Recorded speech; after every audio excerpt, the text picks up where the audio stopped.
당시에 고구려군과 백제군은 거의 같은 무기를 가지고 싸웠다라고 말씀드릴 수 있겠는데요.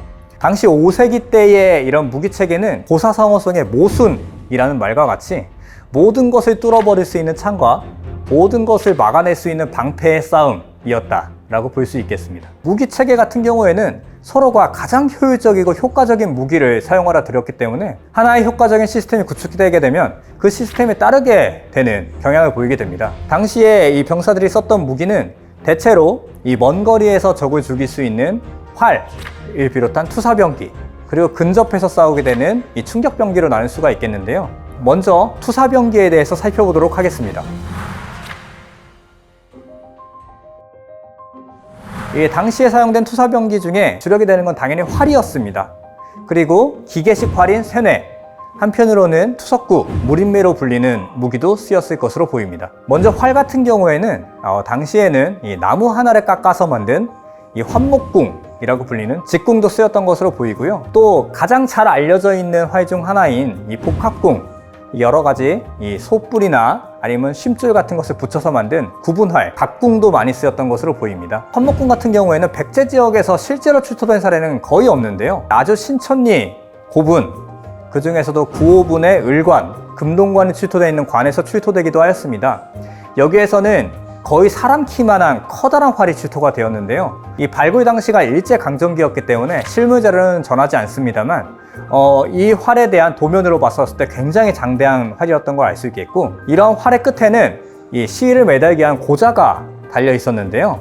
이 고자 같은 경우에는 실제 백제 유적에서 출토가 되기도 하였습니다. 대표적인 것이 이 화면에 보이는 공주 송산리 6호분에서 출토된 이 뼈로 만든 활 고자이고요. 한편으로는 이러한 거대한 이 직궁, 환목궁에는 동그란 금속으로 만든 장신구가 끼워지기도 하였습니다.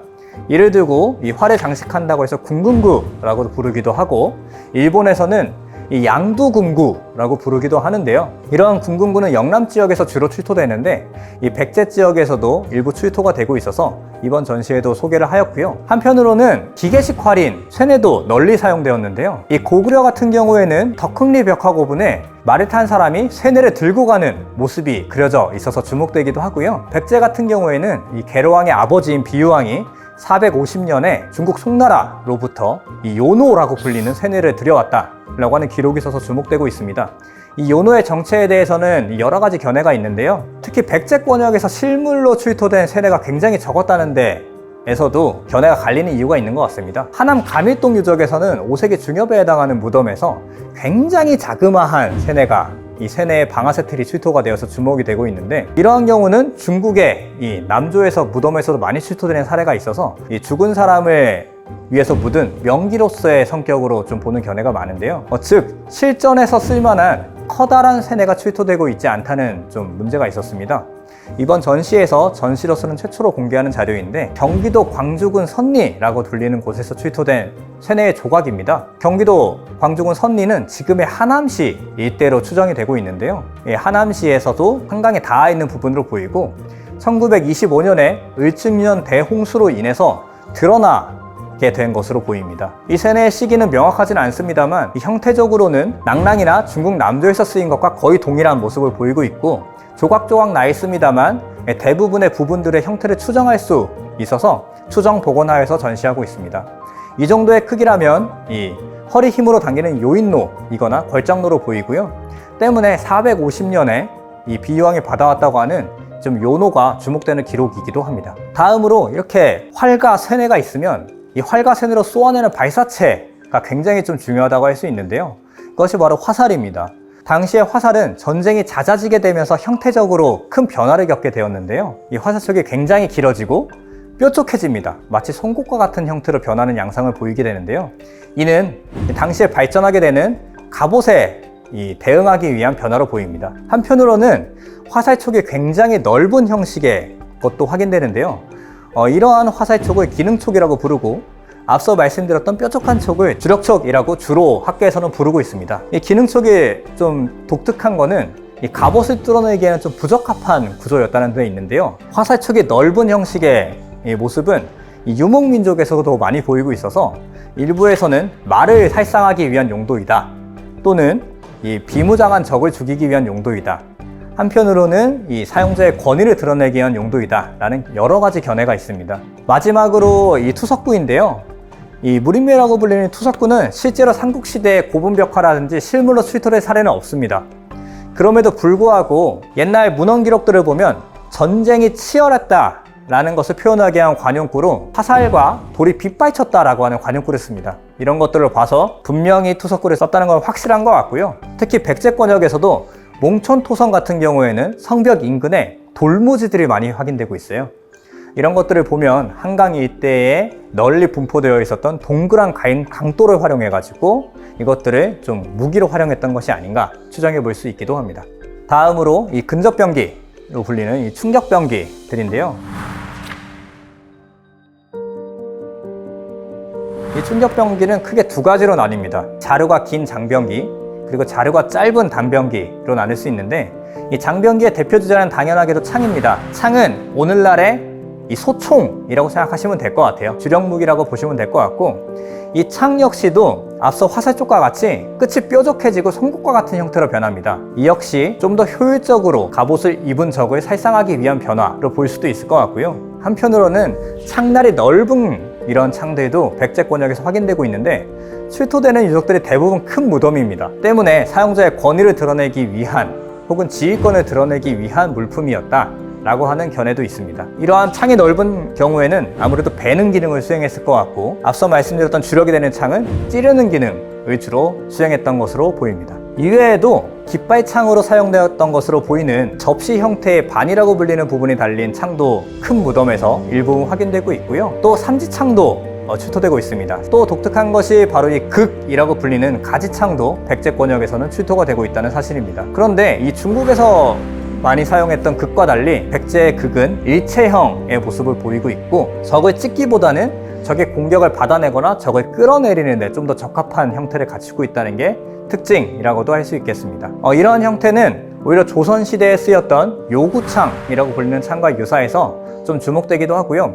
비슷한 형태의 창이 이미 원삼국 시대의 신라권역에서 출토가 되고 있기도 해서 이러한 형태적인 변화가 큰 변화 없이 쭉 이어지는 모습이라서 좀 독특하기도 합니다. 또 하나의 장병기가 바로 낫입니다. 낫은 농공구뿐만 아니라 무기로도 사용되었는데요. 특히 파비백제 시기의 유적인 이 부소산성 일대에서 거대한 형태의 낫이 출토되어서 무기로서의 기능을 좀 확인할 수 있기도 하고요. 이러한 낫은 아무래도 창이나 칼과 같은 이 정규 무기보다는 위력이 떨어졌겠습니다만 이 농공구를 전용할 수 있었기 때문에 효율성은 분명히 좀 있었던 것이다 라고 할 수 있겠습니다. 마지막 무기입니다. 바로 단병기인데요. 자루가 짧은 근접무기, 충격병기라고 할 수 있겠습니다. 대표적인 게 바로 칼과 그리고 도끼입니다.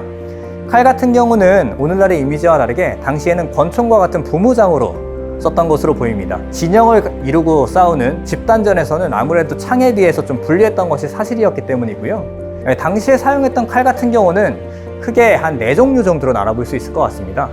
먼저 고리자루가 달린 환두대도, 고리자루 큰 칼이고요. 고리자루가 없는 이 목병도, 그리고 날이 양쪽에 걸쳐서 있는 검, 그리고 칼을 화려하게 장식한 장식칼, 장식대도가 있겠습니다. 이렇게 4종류로 나누었는데요. 당시에 검은 일반적으로 사용되는 널리 쓰인 무기는 아니었고, 널리 쓰인 건 바로 도였습니다.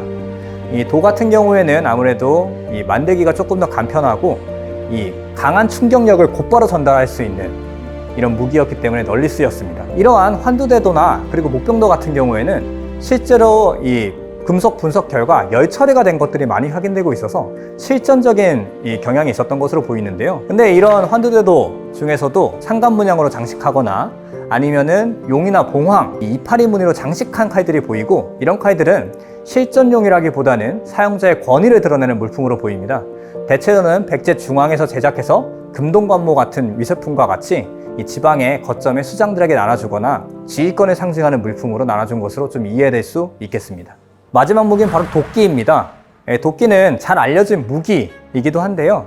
실제로 삼국사기 기록에 보면 신라 군관 놀체라는 사람이 백제의 사람의 이 도끼에 맞아 죽었다라고 하는 기록이 있는데, 군관이면 아무래도 갑옷을 잘 갖췄을 것 같은데 도끼를 맞아 죽었다는 걸 보면 이 갑옷에도 상당히 효과적인 무기였던 것으로 보이고요. 실제로 백제의 커다란 고분, 큰 무덤이나 아니면은 이 고구려의 이 성곽과 같은 유적에서 실제로 도끼들이 많이 출토가 되고 있습니다. 당시에 무기로 쓴 도끼 같은 경우에는 오늘날의 도끼하고 형태가 똑같습니다. 이렇게 자루를 횡으로 꽂아 넣는 도끼가 많이 쓰였고요. 독특한 건 고구려 같은 경우에는 양나이 도끼도 썼다는 거고요. 양나이 도끼를 쓴 건 고구려의 이 고유의 전통인 것 같습니다. 네, 무기가 있으면은 당연히 무기를 막아내는 방어구도 널리 쓰였고요. 당시에 쓰였던 방어구는 갑옷과 방패 정도로 나눠볼 수 있을 것 같습니다. 이 방패 같은 경우에는 아무래도 고구려나 백제에서는 실물 자료가 출토가 되지 않았습니다. 그럼에도 불구하고 고구려 고분벽화의 방패가 상세하게 묘사가 되어 있고 기록에서도 방패를 썼다는 기록이 많기 때문에 고구려나 백제 역시 이 방패를 쓴 건 분명한 사실로 볼 수가 있겠습니다. 한편 이 갑옷 같은 경우에는 판갑옷보다는 작은 철 조각을 가죽끈으로 엮어서 만든 이 찰갑옷이 크게 유행하였는데요. 아무래도 움직이기 조금 더 편하고 이 보관할 때 조금 더 컴팩트하게 잘 보관할 수 있었으면서 이 소차를 교체하는 방식으로 유지하면 되기 때문에 유지 보수도 판갑옷에 비하면 좀 쉽다라는 장점도 있었습니다.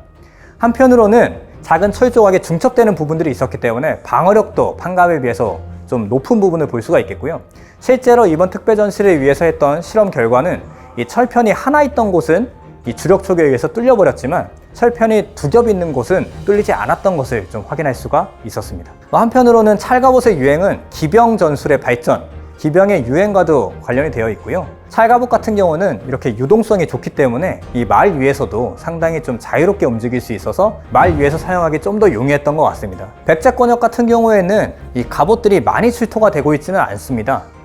신라나 가야 같은 영남권에 비해서는 출토량이 적습니다만 이는 아무래도 백제권역에서 무기나 갑옷을 부장하는 풍습이 굉장히 적었기 때문에 원인이 있겠고요.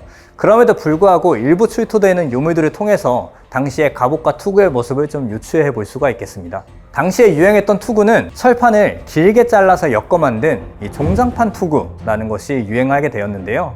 이런 투구는 삼국시대 전체에 걸쳐서 크게 유행한 투구라고 할 수가 있겠습니다.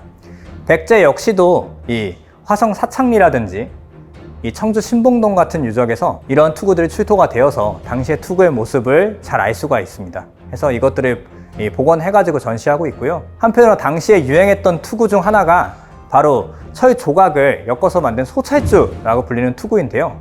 이런 투구는 5세기 때부터 등장하기 시작해서 고구려, 백제, 가야 등지에서 크게 유행한 하나의 형식이라고 할 수 있겠습니다. 얼마 전에 했었던 드라마인 근초고왕이라고 하는 드라마에 보면은 이 근초고왕을 비롯해서 이 고위 백제 장수들이 쓰고 있는 투구가 소찰주의 한 형태라고 말할 수가 있겠는데요. 이런 소찰주는 이 백제권역에서 편편히 좀 출토가 되고 있는 경향을 보이고 있고 완형 같은 경우에는 고구려 고르군에서 출토가 된 사례가 있습니다. 한편으로는 이 백제의 영향을 받은 것으로 보이는 금동관이 달려있는 모습의 소찰주도 가야권역에서 출토가 되고 있어서 좀 주목되는 사례라고 할 수가 있겠습니다. 또 이번 전시에서 주목되는 유물들이 있는데요. 먼저 고구려 무둥리 이보루에서 출토된 고구려의 갑주 1습입니다. 이 갑옷 같은 경우에는 투구와 갑옷이 온전하게 그대로 주저앉은 채로 출토가 되어서 좀 독특한 사례인데 이처럼 고구려의 갑옷이 일괄로 출토된 사례는 유일한 사례라는 점에서 굉장히 중요한 자료라고 할 수가 있겠고요. 또 공주 공산성에서는 백제의 철제 찰갑옷이 한 벌에 그대로 나와서 또 굉장히 중요한 자료라고 할 수 있겠습니다. 이 갑옷 같은 경우에는 출토된 유적의 성격으로 보아서 백제 멸망기와 관련되어 있는 굉장히 늦은 시기라고 할 수 있겠습니다만 그 이전인 5세기나 6세기 때의 백제 갑옷편과 비교했을 때 형태적인 차이가 거의 없다는 점에서 아마 한성전투 때도 이와 비슷한 갑옷을 입고 백제 전사들이 싸우지 않았을까라고 추정해 볼 수가 있겠습니다. 이때 갑옷의 특징은 바로 소차를 이 사각형에 가깝게 잘라서 쓴다는 건데요. 이전의 것들이 둥근 모습이 좀 많았던 것을 보면 아무래도 제작에 있어서의 용이성을 좀 대량 생산을 하기 편하게 하기 위한 변화로 볼 수가 있겠습니다. 마지막으로 좀 이번 전시에서 주목되는 좀 갑옷과 관련되어 있는 유물이 있는데요. 바로 이 쇠로 만든 쇠모신입니다. 고구려 고분벽화에 보면은 파이크가 달린 신발을 신고 이 상대를 제압하고 있는 모습이 그려져 있는 것들이 있는데요. 이거는 사실 신발이라기보단 오늘날의 크램폰, 이 아이젠이라고 불리는 등산용품에 가까운 모습입니다. 또 이러한 이 쇠모신이 출토되는 지역이 대부분 이 성곽 아니면은 큰 무덤이라는 점에서 특히 성곽에서 많이 출토가 되고 있습니다. 이러한 점에서 이 성에서 미끄러지지 않기 위한 이 방한용 용품이라든지 등성용 물품이라든지 이런 모습을 좀 상상해 볼 수 있는 중요한 유물이라고 할 수 있겠습니다. 이외에도 사람뿐만 아니라 말에게 입히는 갑옷도 출토가 되는데요. 말에 씌운 투구인 마주, 말에게 입힌 갑옷인 마각 같은 경우가 많이 출토가 되고 있습니다. 특히 신라나 가약 권역에서 많이 출토가 되고 있는데요. 이 백제 권역에서는 사실 출토 수량이 거의 없습니다. 그런데 최근에 이 공주 공산성에서 말투구가 3점이 출토가 되어서 굉장히 좀 주목되는 사례라고 할 수가 있겠고요. 아울러서 이 백제의 좀 취락 유적인 화천 원천리라고 불리는 유적에서는 이 말갑옷들이 몇 매가 주거지에서 출토가 되어서 또 주목되고 있는 사례이기도 합니다. 또 이러한 기병의 뒤에는 이 기꼬지를 달아가지고 깃발에 달아서 이 위험을 더하기도 했는데요. 이 기꼬지 같은 경우에도 이 신라나 가약 권역에서 많이 출토가 되고 있었고 고구려 고분벽화에도 많이 그려져 있었는데 최근에 백제에서도 부여 그리고 공주 공산성에서도 출토가 되어서 백제에서도 이런 기꼬지가 있었구나 라는 걸 알 수가 있었고 특히 톡이나 기와에 이렇게 기꼬지가 그려져 있는 경우도 있어서 백제에서도 이런 기꼬지가 널리 쓰였다 라는 것을 알 수 있었습니다. 또 당시에는 이 무전기나 이런 것들이 없었기 때문에 이 북을 치거나 깃발을 흔들면서 신호를 주었던 것으로 보이는데요.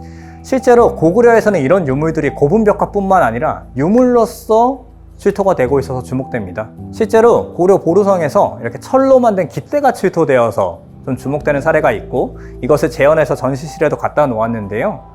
이 깃대 같은 경우에는 크기가 사람보다 큽니다. 그리고 철로 만들었기 때문에 굉장히 무겁습니다. 때문에 이 진영이나 아니면 성문 위에 이렇게 꽂아서 이렇게 사용했던 깃발로 보이고요. 또 이 고분벽화를 보면은 청상번이라고 쓰여 있는 깃발이라든지 아니면은 사용자의 권위를 보여주는 절이나 당과 같은 깃발 그리고 신호를 줄 수 있는 깃발들이 자주 등장해서 당시에 이런 깃발들이 자주 사용되었음을 알 수가 있습니다. 또 고분벽화에는 북을 치면서 행진하는 모습도 그려져 있는데요. 실제로 고구려의 이 호로고루, 연천 호로고루에서는 흙으로 만든 이 북이 출토가 되기도 하였고 이 천보산보루라고 하는 보루에서도 흙으로 만든 이 북이 출토가 되기도 하였습니다. 이런 흙으로 만든 보루가 일반적인 북이었는지는 확실하지는 않습니다만 이후의 기록인 국조오레이 같은 조선시대 기록에도 이 토고라고 하는 북이 등장하는 것으로 봐서는 이 흙으로 만든 북들이 실제로 사용되었다라는 것을 알 수가 있겠고 특히나 이 호로고루에서 출토된 북에는 상고라고 하는 명문이 쓰여 있어서 이게 진짜 북이구나 라는 것을 명확하게 알 수가 있었습니다.